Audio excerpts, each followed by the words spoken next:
Cassian Andor wasn't born a hero. He was forged into one through loss, prison bars, and impossible choices. And with Andor Season 2 hitting Disney Plus on April 22nd, 2025, there's a major part of his journey we still haven't seen. Today, we're diving into the complete story of the spy who sacrificed everything for a cause bigger than himself. Before he was Cassian Andor, he was Kassa, a child on the jungle world of Kenari in the Mid-Rim. Life was already harsh for young Kassa. Orphaned alongside his little sister Carrie, they lived in a small forest camp, struggling to survive day by day in the dense jungle environment, relying on each other for survival. Everything changed when scavengers Clem and Marva Andor visited Kenari. They weren't supposed to be there, like they were salvaging from a crashed ship, taking advantage of the untouched resources. They discovered Kassa exploring the wreckage, curious and unafraid, seeing something special in the boy, his resourcefulness, his courage. They decided to take him with them. It wasn't just kindness, it was also protection. The Empire was coming, and they knew what happened to worlds that caught Imperial attention. They renamed him Cassian Andor, and even forged documents claiming he was born on Fest to protect his identity. This wasn't just paperwork, it was a complete fabrication of his history, designed to keep him hidden from Imperial records. But this rescue came at a terrible cost. Cassian had to leave his sister Carrie behind, a loss that would haunt him for decades and drive much of his later actions. On Ferrix, young Cassian watched as the Empire's iron grip tightened around his new home. Clone troopers marched down Rick's Road, symbols of Imperial control crushing local freedom. The citizens of Ferrix weren't naturally rebellious, they were workers, makers, people who valued their independence and craftsmanship. The Empire's presence was an intrusion on generations of self-sufficiency. The defining moment of his childhood came during a protest when his adoptive father Clem tried to calm a group of protesters throwing rocks. Clem wasn't trying to fight, he was trying to prevent bloodshed, knowing how the Empire responded to dissent. Instead of keeping peace, Clem was caught in the Imperial crackdown. Cassian watched as his father was captured and executed alongside the protesters, another brutal lesson in Imperial justice. This wasn't just the loss of a father, it was Cassian's first lesson that the Empire didn't distinguish between violence and peace when it came to opposition. The trauma turned Cassian into a troubled teenager. He spent years in juvenile detention centers, his anger and resentment growing with each passing day. The Empire didn't rehabilitate, it punished and controlled. By 16, the Empire conscripted him to serve as a cook during the conflict on Mimban. This wasn't volunteer service, it was forced labor, another form of imprisonment. Cassian had other plans. At the first opportunity, he deserted, officially becoming an enemy of the Empire and learning another valuable skill, how to disappear. As an adult, Cassian never stopped searching for his lost sister. He followed every lead, no matter how slim, chasing ghosts across the galaxy. This desperate quest led him to Morlana 1, following a tip that might lead to Carrie. The industrial planet was controlled by the corporate security force, not officially Imperial, but serving the same masters through different means. But things went sideways fast. Cassian killed 2 corporate authority members, putting him in the crosshairs of both local law enforcement and a mysterious figure named Luthen Rael. The deaths weren't planned, they were the desperate actions of a man cornered and threatened. Yet they revealed something about Cassian. He was capable of making hard choices in split seconds. Luthen wasn't looking to arrest Cassian, he wanted to recruit him. Unlike others who saw a thief or the troublemaker, Luthen recognized something in this scrappy survivor, the potential to become a true rebel. He saw Cassian's skills, his ability to blend in, his quick thinking, his willingness to do whatever was necessary. But Cassian wasn't interested in causes. He wanted credits, freedom, and to find his sister. The galaxy's problems weren't his concern.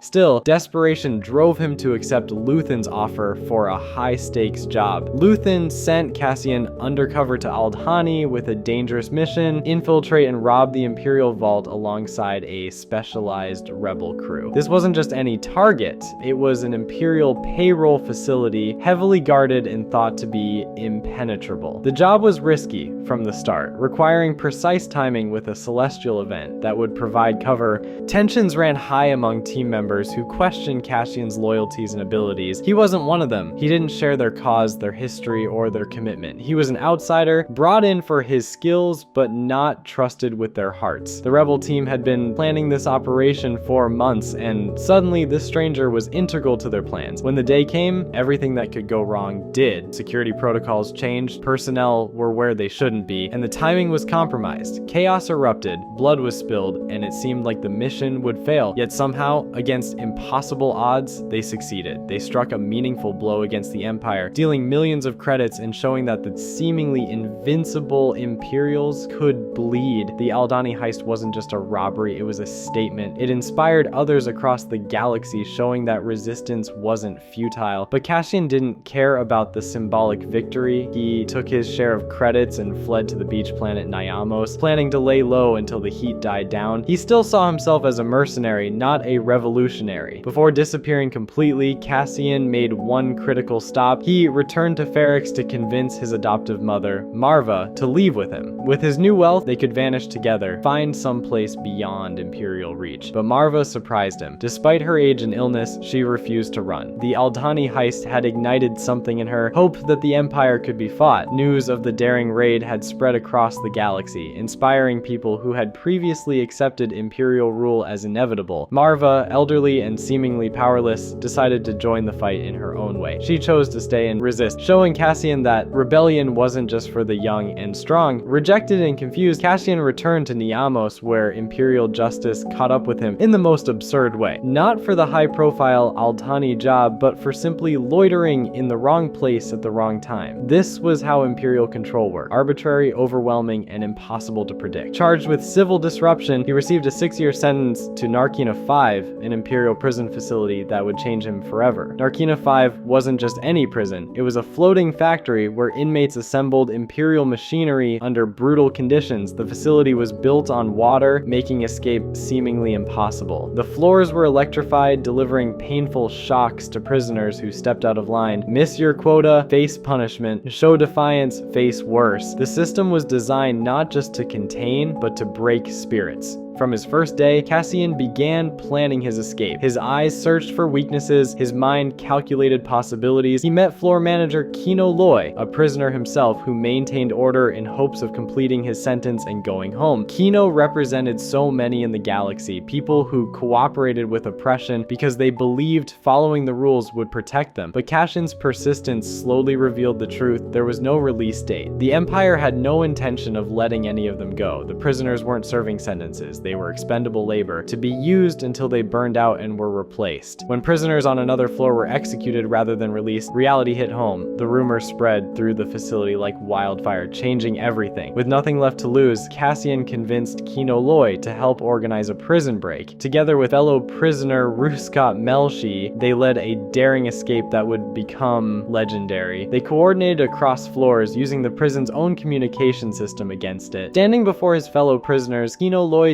delivered the rallying cry that would drive their rebellion: there is one way out! The prisoners overwhelmed their guards and made their desperate bid for freedom, jumping into the waters surrounding the prison. This experience transformed Cassian. He vowed he would rather die fighting than live another day under Imperial control. The mercenary who only cared about credits was gone. In his place stood a man with purpose. Narkina 5 had burned away his self-interest, leaving behind the steel core of a rebel.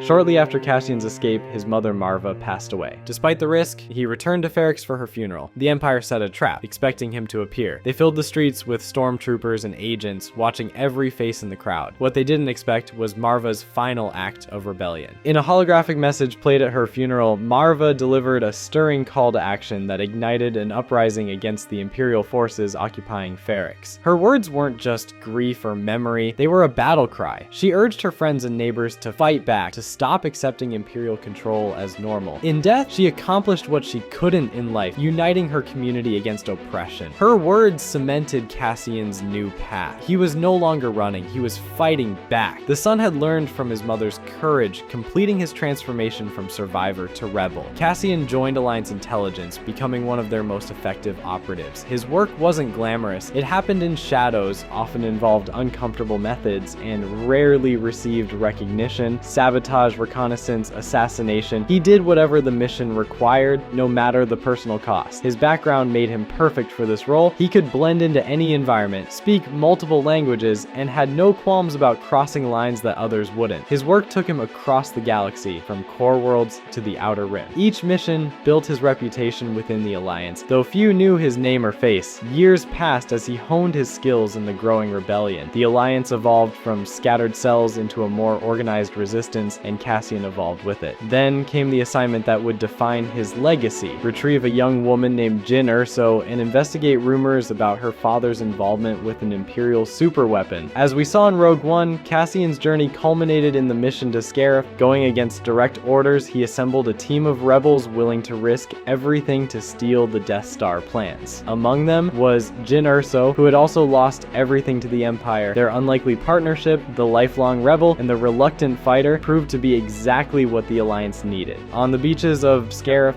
Cassian Andor made his final stand. Wounded but determined, he pushed through pain to reach the transmission tower. The mission succeeded, but at the ultimate price. Cassian and every member of Rogue One perished as the Death Star fired on the Imperial facility. Their sacrifice wasn't in vain. Those plans eventually led to the Death Star's destruction and the Empire's first major defeat. In his final moments, Cassian Andor wasn't thinking about glory or recognition. He was thinking about hope, the hope that others would carry on the fight he had given everything for. The 4 years between the events we've seen in Andor Season 1 and Rogue One remain shrouded in mystery. How did Cassian rise through Rebel ranks? When did he meet his reprogrammed Imperial droid K2SO, who would become his closest companion? What dangerous missions forged the bond between them? And what hardened Cassian into the spy who could unflinchingly say he had done terrible things for the rebellion? As Diego Luna himself said about the upcoming season, the stakes are greater, the enemies more organized, and the clock is ticking.